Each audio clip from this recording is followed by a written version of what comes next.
Hello everyone and welcome to another episode of Assassin's Creed Ragnarok Vision. In this one I'm going to be going over the world and exploration of Assassin's Creed Ragnarok and what I want from it. So anyway, let's get into this. Now the world of Assassin's Creed Ragnarok is probably what I'm most excited about for the game. Scandinavia is such a different setting for Assassin's Creed, and it'll be the first time a mainline game has been set in the Middle Ages since Assassin's Creed 1 back in 2007. There's so much that can be done with a setting like this, and I'm even more excited for it considering Ubisoft Montreal 3's track record of creating beautiful and immersive worlds for Assassin's Creed. What I love about these worlds is the way that they balance both scale and depth, managing to create huge landscapes that keep a certain feeling of intimacy and immersion that I feel that Odyssey lacked. Just before the release of Odyssey, I remember all these articles about it saying it was far bigger than The Witcher 3, Skyrim, GTA 5, and all these different games known for their open worlds, yet the world lacked the depth of somewhere like Los Santos or even Skellige. The very same month Rockstar released Red Dead 2, which are one of the best worlds I've seen in a game to this day, and was a far better experience than Odyssey, and if anything I hope that Montreal 3 can give me a similar experience to that world, not sacrificing the depth of the world for its size. Ragnarok being set around Vikings where there will surely be camps and bases set around different factions certainly lends itself well to having a lot of NPC interaction in the world. Origins back in 2017 introduced life cycles for NPCs, where if you followed them you could see them go to work or the market and eventually back home in the night time, and that was great. The world felt very lived in and dynamic as a result of that, and I think Montreal could definitely take it a few steps further.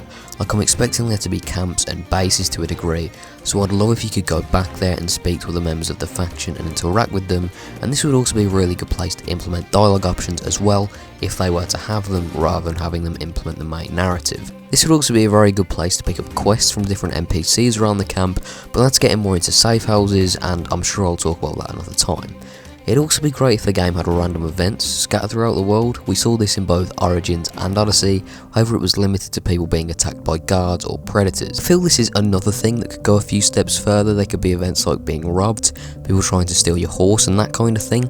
They could also reincorporate some story-based encounters similar to how the Falakis would attack Bayek after you assassinated Gennadios. You could have different enemies attack you based on where you are in the story too, or even have civilians respect or disrespect you, again to fully immerse us not only in the world but in the story, kind of tying those two things together.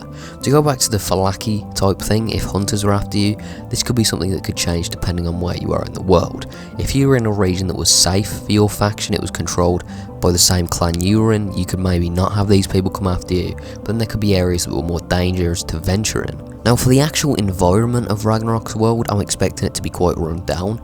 If you look at art that recreates middle-aged Scandinavia, you'll see a lot of rundown huts and villages, so in Ragnarok we'll probably see these sort of small, downtrodden communities that were mostly as a result of Viking raids. If you remember in Origins, Montreal 3 did a great job of recreating places like the outskirts of Memphis, say, where you had rivers that had engulfed roads and all these rundown houses, but the main thing I'm excited for, not just those things that I know Montreal can do well, but the things that they haven't really touched on before, at least not much, like these huge grasslands and also these huge castles and impressive pieces of architecture.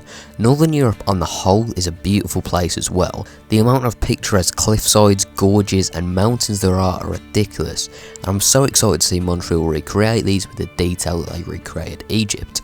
I can imagine now a long ride across an open field, the wind blowing on the grass and the sounds of the horses' hooves against it, with the backdrop of an amazing landscape and an incredible Sarah Schachner score. And if it's done right, which I'm sure it will be, then we could get one of the best worlds we've had in an Assassin's Creed game to date. And having that in my head just makes me really excited for this game and its world.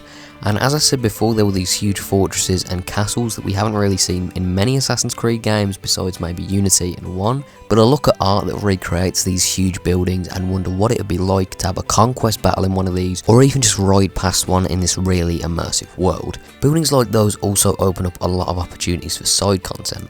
Origins introduced these treasure locations where you'd have to find some sort of loot to complete it, and if that was done utilising these sort of looming towers or castles, that would add so much variety than just shipwrecks or enemy camps. On top of all this, I feel like the soundtrack is just going to add so so much, but I feel as if I'm going to discuss that on its own at some point, but it's worth mentioning here since a great soundtrack really influences the feel of a game's world, and that is exactly what I'd expect from Sarah Schachner if she is doing the score. Her music in Origins was really fitting of the setting and immersive in that sense, but it also had a very Assassin's Creed feel to it, and in my opinion it was probably the best soundtrack in terms of its Assassin's Creed qualities ever since Jesper Kid's last soundtrack with Assassin's Creed Revelations.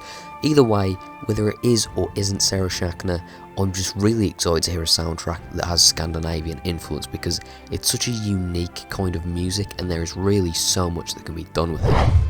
Anyway though guys, that has been it for today. If you're interested in the first episode of this about combat, then I'll link that on a card now.